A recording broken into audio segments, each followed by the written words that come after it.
some of this industry or business in general is relationships. There's a lot of principles that you and I both believe in, which is that like just showing up is like Absolutely. 90% of the Show battle. up. And then be genuinely interested in other people. I'll tell you kind of an interesting quick story. The first conference I ever went to, I had an idea that I had written on paper that I was going to take my state-based strategy and I was going to go national with it. And I came to a national conference. First one I ever went to, you know this, Jen, but I sit in the front row. I sit right there with you. And the reason I sit in the front row, for anybody that listens, why do I sit in the front row? Who sits in the front row?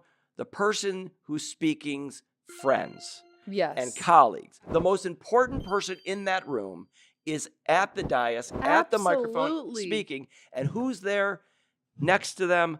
All sorts of other people that are affiliated with them, rooting There's them on. actually data on this that the people that make the most money are always in the front row. Well, in this particular case, first conference, Mark Lanier speaking, and I'm sitting next to this very nice person, Rick Meadow, who turns to me and says, "Hey, who are you? What are you doing?" I don't know who he is. He happens to be Mark Lanier's partner in the firm of Lanier Law Firm. I tell him why I'm here and what my idea is. He looks at me and says, "It's the greatest idea I've ever heard." Now, I don't know if he's playing me. I don't know if he's serious. He says, "It's the greatest idea I've ever heard. We needed you in this industry a long time ago." I said, "Wow." I was like, I got the chills. I'm like, "Wow, that's amazing." Throughout the conference, every time Rick is in the hallway and he sees me, he says, "Darren, come over here." And he introduces me to people. I walk out of that conference. I think we had landed 3 or 4 of the largest mass tort firms in the country within days of leaving that conference.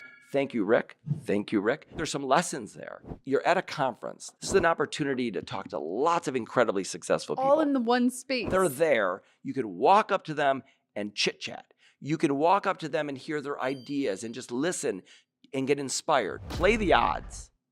The odds are if you talk to a lot of people, you're going to have connections. 100%. It may take you lots and lots of people to talk to, but play the odds.